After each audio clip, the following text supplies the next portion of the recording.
अस्सलाम वालेकुम दोस्तों, welcome to my YouTube channel. आज मैं आप लोगों को एक ऐसी खबर बताने वाला हूं जिसे सुनने के बाद हर सच्चे मुसलमान के दिल में खुशी जरूर होगी। जी हां दोस्तों, मैं इजराइल के बारे में बताने वाला हूं जो कि एक नाजायज देश है और उसमें रहने वाले यहूदी जो कि लानती कौम है। आज इजराइल में धरना प्रदर्शन शुरू हो चुका है। वहां का जो प्राइम मिनिस्टर है नेतन्याहू, जो कि दुनिया का सबसे बड़ा आतंकवादी है, उसके खिलाफ धरना प्रदर्शन शुरू हो चुका है क्योंकि उसने एक कानून पास किया है। वो कानून ये है कि सुप्रीम कोर्ट, जो यहाँ का इजराइल का जो सुप्रीम कोर्ट है, वहां का जो सुप्रीम कोर्ट की जो ताकत है उसने वो खत्म कर दी है।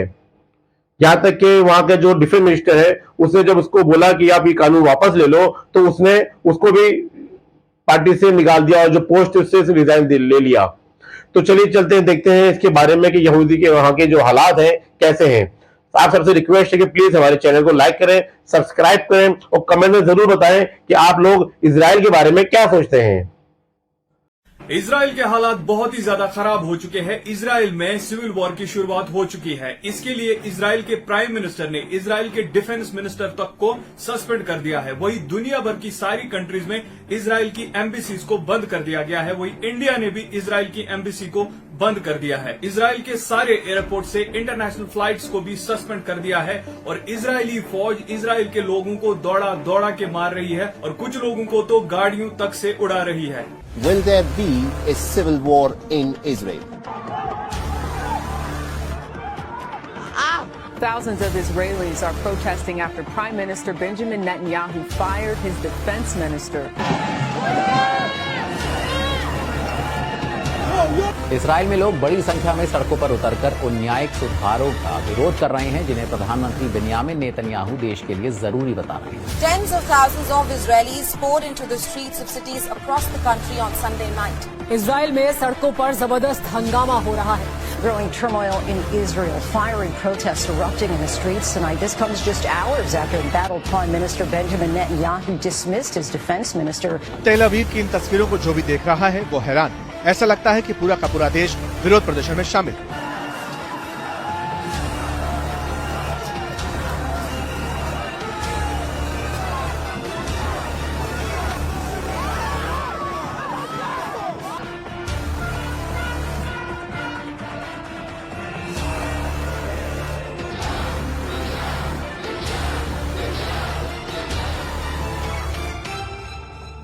नवंबर 2022 में एक बार फिर नेतन्याहू प्राइम मिनिस्टर बने इजराइल के। लेकिन आपको याद रहे, नेतन्याहू को ज्यादातर इजरायली लोगों ने धर्म के नाम पे सपोर्ट किया, यानी कि धर्म का नाम लेके उन्होंने ज्यादातर वोट्स हासिल किए और इसीलिए वो 2022 के नवंबर में फिर से प्राइम मिनिस्टर ऑफ इजराइल बन गए। लेकिन प्राइम मिनिस्टर बनते ही उन्होंने जब कुर्सी संभाली तो उन्होंने एक बहुत ही बड़े कानून को पास किया, जो कानून था सुप्रीम कोर्ट को खत्म करना इजराइल से। इतना तो आप सभी को पता है कि दुनिया भर की ज्यादातर कंट्रीज में सबसे ज्यादा पावरफुल सुप्रीम कोर्ट होता है। इसी तरह इजराइल में भी पावरफुल सुप्रीम कोर्ट था कि अगर कोई मंत्री, कोई पॉलिटिशियन कुछ गलती करता है या कोई गलत कानून लगाए जाते हैं तो उसमें मुदाखलत सुप्रीम कोर्ट कर सकता है, उस कानून को लागू होने से रोक सकता है। लेकिन इसीलिए पावर में आते ही इजराइल के प्राइम मिनिस्टर ने सुप्रीम कोर्ट के पावर को कम कर दिया। वो बिल पास कर दी, वो कानून पास कर दिया कि अगर गवर्नमेंट के खिलाफ या किसी भी पॉलिटिशियन के खिलाफ सुप्रीम कोर्ट कुछ भी कहना चाहे तो गवर्नमेंट उसे रिजेक्ट कर सकती है। अब सबसे बड़ा सवाल ये है कि नेतन्याहू ने क्यों इतना बड़ा कानून लाया जिस वजह से सिविल वॉर इजराइल में शुरू हुआ। तो इसका सबसे बड़ा रीजन यह है कि इजराइल के प्राइम मिनिस्टर नेतन्याहू वो प्राइम मिनिस्टर है जिनको दुनिया के करप्ट प्राइम मिनिस्टर्स में गिना जाता है। यानी कि इजराइल में कई बार नेतन्याहू पे एलिगेशंस लगी है, उन पे इल्जाम लगे हैं धोखाधड़ी के, करप्शन के। तो यही सबसे एक बड़ी वजह है कि इजराइल के प्राइम मिनिस्टर ने सोचा कि कभी भी उनकी चोरी पकड़ी जा सकती है और उनको जेल में बंद किया जा सकता है सुप्रीम कोर्ट के जरिए से। इसलिए उन्होंने सुप्रीम कोर्ट के पावर को ही खत्म कर दिया ताकि वो सब कुछ अपने हाथ में रखे। और जैसा आप सभी को मैंने पहले ही कहा है कि इजराइल के प्राइम मिनिस्टर एक बड़ा फैसला लेने वाले हैं जिसमें वो मस्जिद अल अक्सा को डिमोलिश करने वाले भी है। तो ये बड़े वजूहात है जिनमें से लोगों को लग रहा है कि इजराइल की जो डेमोक्रेसी है वो पूरी तरह से खत्म हो चुकी है और यहाँ की कुर्सी पे एक डिक्टेटर बैठा है जिसका नाम है प्राइम मिनिस्टर नेतन्याहू। आप सभी को ये पता होना चाहिए कि दुनिया के जितने भी ज्यादा करप्ट पॉलिटिशियंस हैं, ड्रग डीलर्स हैं या फिर माफिया चलाने वाले हैं, उन सारे लोगों के जो अकाउंट्स है वो बदनाम स्विस बैंक में है। जहां दोस्तों बदनाम स्विस बैंक, आप लोगों ने इस बैंक के बारे में सुना होगा। ये बैंक स्विट्जरलैंड में है और दुनिया के जितने भी करप्ट पॉलिटिशियंस है, जितने भी फ्रॉडर्स है, जितने भी लूटर्स है, जितने भी गैंग्स है, जितने भी यहाँ पे ड्रग माफिया है, उन सारे लोगों के अकाउंट इसी स्विस बैंक में है। नॉर्मली अगर आप अपने पैसे बैंक में रखते हो तो बैंक उसके बदले आपको रिटर्न कुछ इंटरेस्ट देता है, लेकिन स्विस बैंक दुनिया में एक ऐसा बैंक है जो आपका पैसा रखने के लिए आपसे पैसा लेता है और वो मोटी रकम लेता है, क्योंकि वो आपके काले धन, जो आपका ब्लैक मनी है, वो अपने बैंक में रखता है, उसकी हिफाजत करता है। उसके लिए ईयरली स्विस बैंक आपसे बहुत ही मोटी रकम ले लेता है। और ये सिर्फ कहा नहीं जाता, ये कोई अंदाजा नहीं है, बल्कि ये 100% कंफर्म है। दुनिया के सारे जो करप्ट पॉलिटिशियंस है उनके बैंक अकाउंट स्विस बैंक में है। उनका सारा काला धन जो है, उनका जो सारा ब्लैक मनी है, वो स्विस बैंक में है। और इन जैसे बड़े पॉलिटिशियंस, बड़े ड्रग माफिया, जो भी ये लोग है ना, उनको अकाउंट नंबर या कोई भी डिटेल्स नहीं दी जाती, बल्कि एक कुछ डिजिट का एक कोड दिया जाता है, कुछ नंबर दिया जाता है, जिस वजह से विड्रॉ भी होता है और डिपॉजिट भी होता है। तो अगर ये नंबर किसी के हाथ भी लग जाए तो कोई भी इस नंबर से किसी भी बंदे का कुछ भी पता नहीं लगा सकता। ये पॉलिसी है इस स्विस बैंक की। इसीलिए स्विस बैंक इन चोरों से बड़ी रकम ईयरली वसूल करता है अपने बैंक में पैसे रखने के लिए। तो इसी बैंक में बताया जाता है कि नेतन्याहू का अकाउंट है जिसमें भर भर के पैसे है। इजराइल में ये प्रोटेस्ट 7 जनवरी को शुरू हुआ था और अब तक चलता आ रहा है। इस प्रोटेस्ट ने बहुत ही खतरनाक रुख इख्तियार तब कर लिया जब इजराइल के प्राइम मिनिस्टर ने इजराइल के डिफेंस मिनिस्टर को सस्पेंड कर दिया अपनी कैबिनेट से, क्योंकि इजराइल के डिफेंस मिनिस्टर ने इजराइल के प्राइम मिनिस्टर से ये कहा था कि वो ये कानून वापस ले ले। तो ये सुनते ही इजराइल के प्राइम मिनिस्टर ने इजराइल के डिफेंस मिनिस्टर को अपनी कुर्सी से ही हटा दिया, ये बोल के कि तुम कौन होते हो मुझे बोलने वाले। लोगों ने इजराइल के झंडे को जला दिया और इजराइल के प्राइम मिनिस्टर नेतन्याहू के फोटोज को भी और उनकी जो पुतला है उसको भी जला दिया।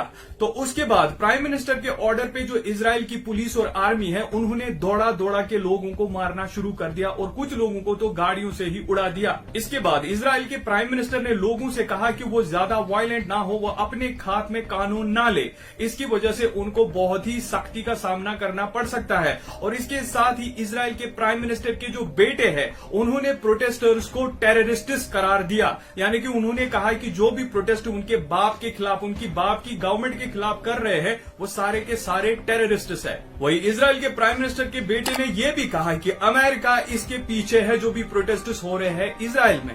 तो दोस्तों, इन प्रोटेस्ट को देखते हुए दुनिया भर की सारी कंट्रीज ने अपनी कंट्रीज में इजराइल की एम्बेसीज को बंद कर दिया है। वही इंडिया में भी इजराइल की एम्बेसी को बंद कर दिया गया है और साथ में इजराइल के एयरपोर्ट्स पे इंटरनेशनल फ्लाइट्स को भी सस्पेंड कर दिया गया है, बंद कर दिया गया है। इसके साथ ही इजराइल के डॉक्टर्स ने भी प्रोटेस्ट को ज्वाइन किया, वर्कर्स ने प्रोटेस्ट को ज्वाइन किया, यानी कि हर तरह के लोगों ने इजराइल के प्रोटेस्ट को ज्वाइन किया। वही इजराइल के एक बड़े आर्मी ऑफिसर ने यह भी कहा है कि हम अपने लोगों से जंग नहीं लड़ पा रहे हैं, हम ये नहीं चाहते कि हम अपने ही लोगों को मारे। यानी कि प्राइम मिनिस्टर नेतन्याहू के कहने पे वो ये कह रहे हैं कि लोगों को अपने घर वापस जाना चाहिए ताकि हमें कोई बड़ी कार्रवाई ना करनी पड़े। लेकिन दोस्तों, ये सब होने के बावजूद, इतनी हालात खराब होने के बावजूद अभी भी इजराइल के प्राइम मिनिस्टर अपने बयान से नहीं पीछे हट रहे हैं। इसलिए लोगों ने इजराइल के प्राइम मिनिस्टर के पुतलों को जलाया, उनके फोटोज को, पोर्ट्रेट्स को जलाया और साथ में इजराइल के झंडे को भी आग के हवाले कर दिया। यानी दोस्तों, इजराइल के ज्यादातर लोगों ने जिस प्राइम मिनिस्टर को धर्म के नाम पे बनाया था, वही प्राइम मिनिस्टर अब खुद ही पहले इजराइल के लोगों को ही खत्म कर रहे हैं, उनके हक छीन रहे हैं। वही अब जब दुनिया के ज्यादातर एक्सपर्ट्स और ज्यादा कंट्रीज ने नेतन्याहू को एक डिक्टेटर कहा है और कंट्री में बढ़ते हुए प्रोटेस्ट्स और सिविल वार को देखते हुए अब इजराइल के प्राइम मिनिस्टर ने कहा है कि फिलहाल हम इस बारे में बात नहीं करेंगे, यानी कि जल्दी ये कानून लागू नहीं होगा। लेकिन उनके कहने का मतलब है कि अभी के लिए हम ये रोक रहे हैं, लेकिन बाद में हम ये कानून जरूर लागू करेंगे। इसलिए जो प्रोटेस्टर्स है वो ये बात मानने से इनकार कर रहे हैं। वो कह रहे हैं कि पहले इस कानून को ही खत्म किया जाए, तब ये प्रोटेस्टर्स रुकेंगे। लेकिन नेतन्याहू ने क्लियर कर दिया है कि अभी के लिए हम इस बात को रोक रहे हैं, लेकिन बाद में ये कानून लागू होना ही है। अब देखने वाली बात यह है कि दुनिया की ज्यादातर कंट्रीज में जहां पे सिविल वॉर हुआ था उसके पीछे इजराइल के हाथ भी बताए जाते थे, इजराइल के एजेंसीज के हाथ भी बताए जाते थे, लेकिन अब इजराइल के अंदर ही सिविल वॉर की शुरुआत हो चुकी है और देखना होगा कि इजराइल कहां से कहां पहुंचता है। तो इस बारे में आपकी क्या राय है कमेंट सेक्शन में जरूर बताना और वीडियो अगर थोड़ा सा भी इंफॉर्मेटिव लगे तो अपने दोस्तों के साथ जरूर शेयर करना और एक लाइक करके जरूर जाना।